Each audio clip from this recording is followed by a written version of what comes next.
So, on Kaiju/Dinosaur Media, the Indominus 2.0 has been trending a bit. Its creator, Goji Center, has invited people to come and see and find some way to defeat it. Or rather, create a creature to beat it. From the promptly eviscerated Hank to the absolute gigachad that is Samson to the very underrated Maggie. Well, the community has certainly risen to the challenge, producing saurian creatures, ginormous armored elephants, and literal big birds. I, however, wanted to go via a different route. I wanted to do the nonsensible thing, or the sensible one, and create a creature that can overpower the Indominus 2.0 via the natural interaction of competition, while still being capable somewhat of holding its own against the Indominus 2.0. Alright, so let's begin. So for a basis for this creature, it needs to be relatively large and be congruent as well. So I intend to combine two creatures in order to give a fairly large and robust build. Let's start with the primary base and the creature that will be the majority of the genome, Inostronsavia. Inostronsavia was the largest gorgonopsid and one of the earliest mammalian superpredators. Yeah, I know that it's actually a therapsid and thusly more of a reptomammalian, but the point stands. Now, the reason why I chose Inostronsavia is because, well, it's actually rather simple. It has colossal teeth that could quite easily shear through flesh as through paper. Furthermore, these animals were used to living in hostile environments, literally existing during the Permian period, which was arguably the worst time to be alive on Earth. These animals, despite being rather large at 3.5 meters long, will not be capable of taking on the Indominus 2.0 unmodified. As a result, the next animal that I will be splicing in will be that of the African elephant, for three traits in particular. First is its phenomenal circulatory system. The elephant actually has a rather excellent circulatory system, which makes sense due to the size of the creature. And, well, the size of the creature is another intended target. The African elephant can weigh up to 6.8 tons. Now, of course, the Inostronsavia, if it weighed half of this weight, would be around the weight of an Allosaurus. Of course, because length doesn't scale 1-to-1 with weight, I would estimate the Inostronsavia would be around 3,000 kilograms at this weight, and because we've tweaked it a bit, would be around, let's see, 2.5 meters at the shoulder, or, well, I suppose at the head, and 8 meters long. And finally, its intelligence is what I seek. If this new gorgonopsid hopes to take on the Indominus, it needs a decent level of intelligence. And elephants? Well, they have excellent group dynamics, memory, and are extremely intelligent. Also, they have a few behaviors that will come in useful, so to speak. Now, another genome that I intend to splice in is that of the ostrich, for a number of reasons. Ostriches possess an excellent system of breathing that they have inherited from their theropod ancestors, a system of air sacs throughout the body.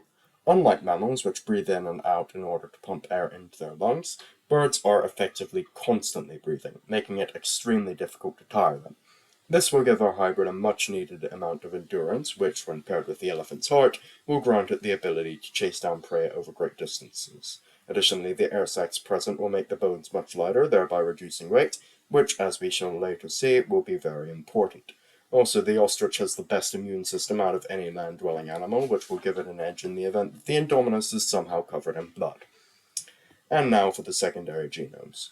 Spotted hyenas are an obvious pick due to their intelligence, complex social structure, and durable teeth, which will be needed as we will be applying the hyena's bite force to this animal.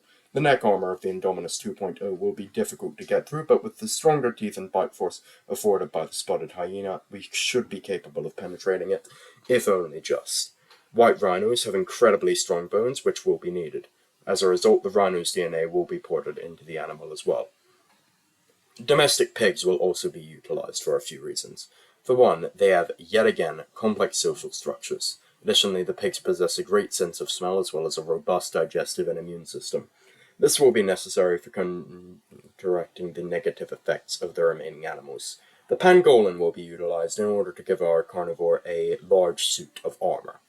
Now, for those who would ask me, well, why not use armadillos in that case, allow me to elaborate.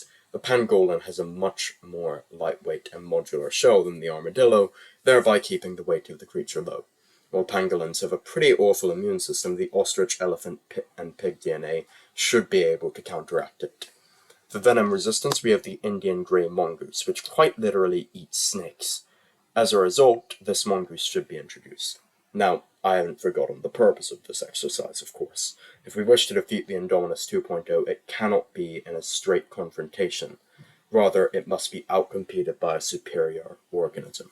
And a big part of outcompetition is a species' rate of reproduction.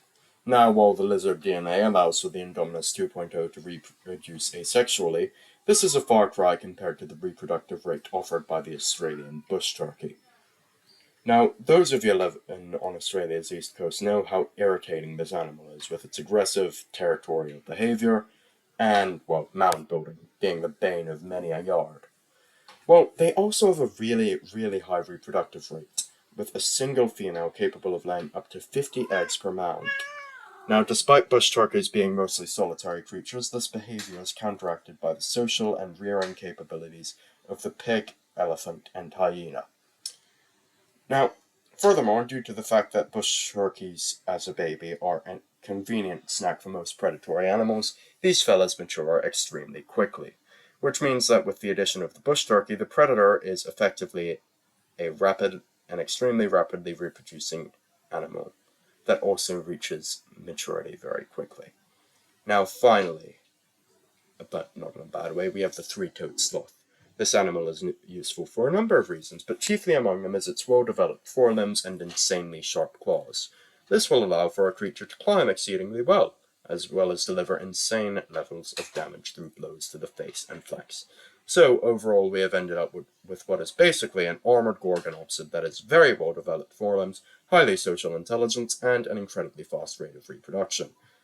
Oh, it's also armored and can chase things down very quickly, all while having the bone structure necessary to support its weight, but also throw it into colossal charges. So, given that everyone else has named their animal, I will name mine.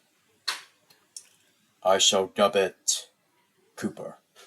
Anyway, thanks so much for watching, and see you later. Also, leave your comments down in the thoughts to... leave your thoughts down in the comments too. I don't know, leave me some feedback. Do you think Cooper could beat the Indominus 2.0 via outcompetition, or even in a straight fight? What do you think, I guess? Anyway, that's it. See ya.